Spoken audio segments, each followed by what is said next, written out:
Childhood and growing up. This is for B.Ed first year, exclusively for Pondicherry University, explained by Dr. Shubha, Vasavi College of Education, Pondicherry.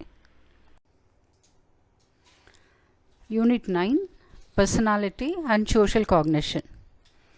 Under this, we will be learning meaning of personality, self-concept, self-acceptance, self-actualization, self-confidence, self-interest, self-disclosure, self-development, self-help, symbols of self, culture and the self, self-discrepancies, threats to self-esteem, and social cognition. Self-actualization.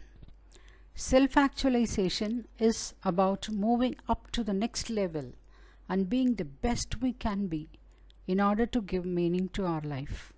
That is what best we can do, what best we can achieve, and live a life of some meaning, some purpose. That is self-actualization. The phrase self-actualization is a key term in the psychological system propounded by the well-known 20th century psychologist Abraham Maslow. He believed what humans can be, and they must be. They must be true to their nature. Maslow's theory emphasized human strengths and aspirations, conscious free will, and the fulfillment of human potential. Maslow's ideas, based chiefly on the hierarchy of needs and self-actualization, comprise a powerful appeal to human beings to maximize and realize their potentials, and thus never to rest contented at anything less than the most excellent and the loftiest.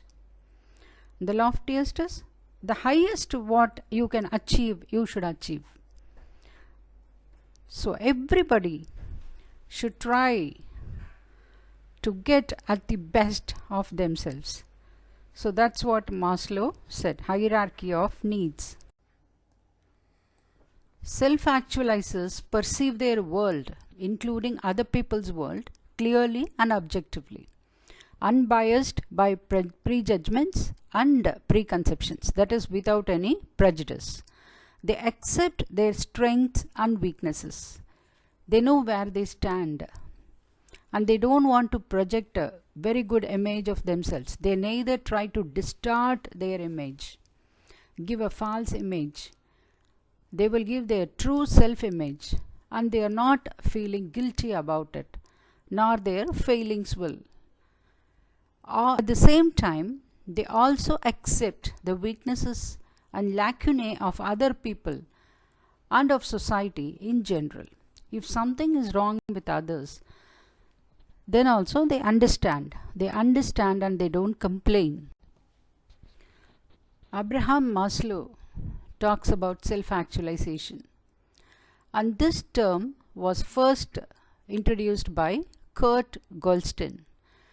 He said this is nothing but individuation. Now what is individuation? A process of becoming self, a complete self. That is, a person understands what I am, what is my ability, what is my capability, and he is reaching that capability. He sets a goal and he reaches that what he is able and what he is capable, he is reaching that goal. The individual realizes that one's self and one's environment are two pieces of a greater whole, and acts as a primary driving force of behavior.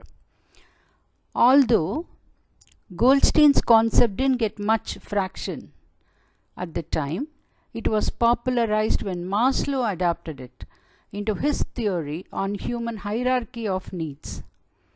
In his seminar paper about human motivation, in which he first introduced his hierarchy of needs, Maslow discussed self-actualization by stating, what a man can be, he must be. This need, we may call it as self-actualization. Now this is Maslow's hierarchy of needs. See, towards the end, here we have a 3D and a 2D figure. Now let's see at the 2D figure. First, everybody has physiological needs: water, warmth and rest. That is roti, kapda or makan. That is, we need food, we need a shelter, and we need clothing. So that is our physiological needs. Survival needs, that's what we call it in 3D. Survival needs, what we need to survive, the basic needs. So first, everybody would try to satisfy their survival needs. After their survival needs, they go to safety needs. Now what is the safety need? Security. I need a security and I need safety. What safety and security? Today I have everything. That is the basic survival needs. But what about by tomorrow? So that is security and safety. Now once that is being completed, the next level is belonging and love needs.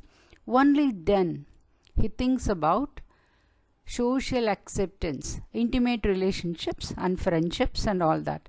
So he wants to be accepted in the society. Now next comes the self-esteem, I, the prestige and feeling of accomplishment. That is, I have succeeded in this, I am this, I am a managing director of this company. So that is esteem needs. So from the basic needs, he goes to self-esteem needs. Now once that is also completed, that is also fulfilled, then comes self-actualization. Then comes my potential. What is my potential and what is my goal in this life? That's what one thinks of. So realizing personal potential. This is Maslow's hierarchy of human needs. So Abraham Maslow says, if you plan on being anything less than you are capable of being, you will probably be unhappy all the days of your life. So what you are capable, you have to really achieve. You need to try. You need to strive hard to achieve that. Try hard. Now next comes self-confidence. Now we all have self-confidence, yes? What is this? Self-confidence refers to belief in one's personal worth and likelihood of succeeding. Yes, I am confident that I will do my best. I will succeed in this exam. So that is the self-confidence. It's a combination of self-esteem and general self-efficacy. Now what is self-esteem? This is general feelings of self-worth, self-value. And what is self-efficacy? Is the belief in one's capacity to succeed at tasks. That is, I can definitely do this. I am efficient myself. I am efficient in passing this exam. I am efficient in performing this task. Likewise. So if at all I want to drive a car, I need to have, so I am efficient in driving. I should know driving, and then I should have self-confidence. So general self-efficacy and specific self-efficacy, two are there. Now what is the general one? Is general capacity to handle tasks. Specific is driving a car, or driving a scooter, speaking or studying, likewise. So self-confidence is a combination of your self-esteem, your self-worth and your efficiency. Now this picture really speaks a lot. Appearing confident can help us get on better in our lives. Self-confidence is more important for career success than talent. Even if you are talented, if you are shy and if you don't project that you are confident, you can never be successful. Now, individuals who appeared more confident achieved a higher social status than their peers. Even if unconsciously you are not confident, you have to project that you are confident. A simple and like giving men cologne improved their confidence enough to be rated as visibly more attractive in photographs. Now what is this? A person goes to a studio to take a photograph.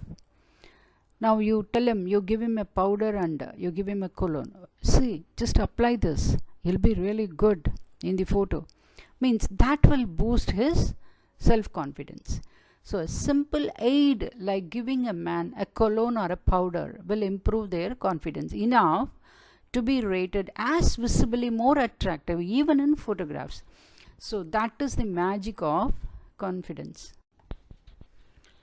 So this is the most attractive quality a person can have.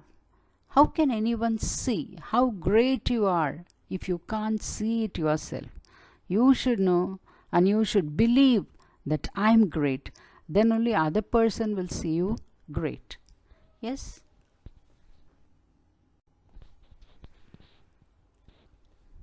You should be confident. The picture speaks a lot. I can't. No, I can. I can do it. I am capable of doing this. I'm efficient to handle the situation. So that quality will definitely do magic in your life. Confidence level in students is an important factor in educational success. But many students are facing bullying and harassment. Confidence in students can suffer if somebody bullies them. Now, if they suffer from this harassment, then their grades and academic achievement will suffer. So, parents and teachers should ensure, should make sure that they will have an atmosphere of learning.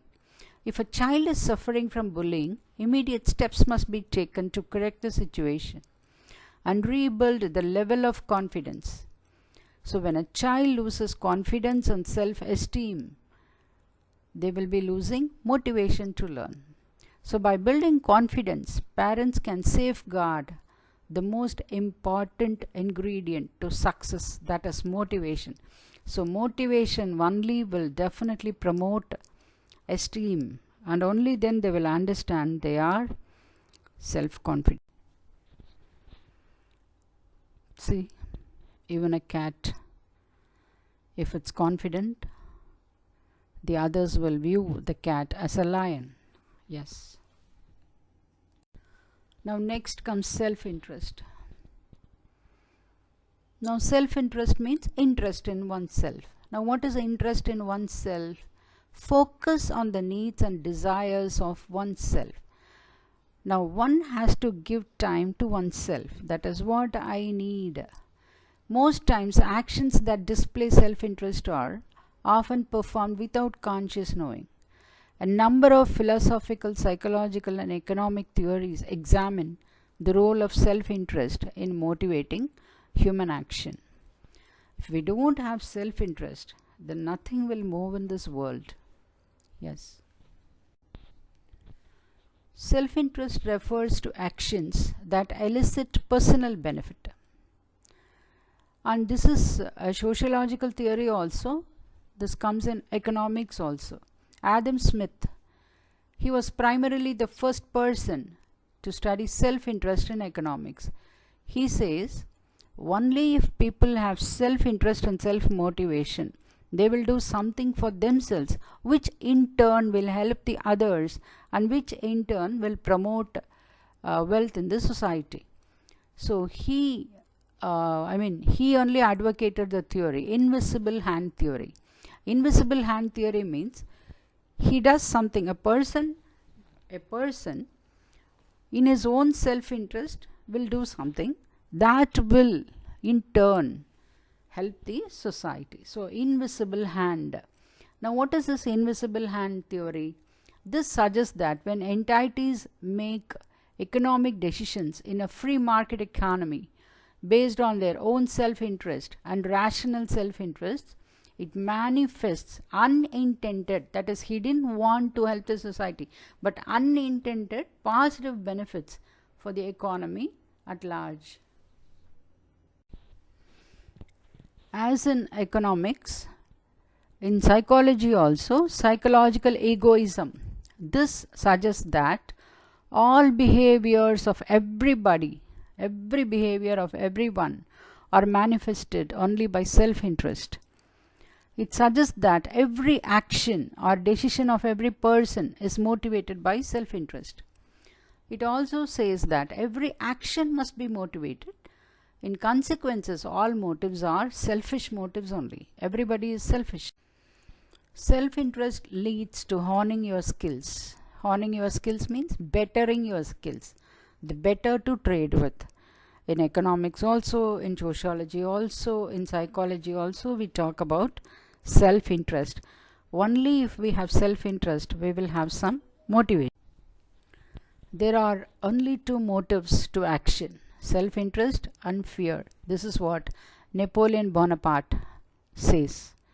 That is, there is no self-interest, or if there is no fear, there won't be any action. So the world will come to a standstill if we don't have self-interest. Unless we want to better ourselves, we want to see ourselves in a better position, we won't have any motivation. So Adam Smith, father of modern economics, he says, individual ambition serves the common good. Individual ambition serves the common good. This is what invisible hand theory. That is, I want to be a successful businessman. So I have a self-interest. I have an ambition, my individual ambition. I'm starting a business. I'm employing somebody and I'm doing very good in my business. So in that way I'm helping the society and I'm giving life to so many people. So individual ambition goes for the common good. So this is the theory of invisible. At large, the self-interest theory says human beings are always and everywhere selfish. This theory suggests that we are incapable of living up to objective moral values. But there are so many arguments for self-interest theory. Arguments means theories. The definitional argument. Now what is this definitional argument? By default, everybody is selfish. Everyone in this world is selfish. That is the definitional argument. Now what is the evolutionary argument? Evolutionary argument suggests just because everybody is selfish, there is a growth and there is an evolution. And people are selfish, basically. Now, the next is the hidden benefits argument. Hidden benefits. Unless anybody sees that I am benefited, I have something from this deal, nobody will help the other, nobody will help the society. So hidden benefits. So they see a hidden benefit.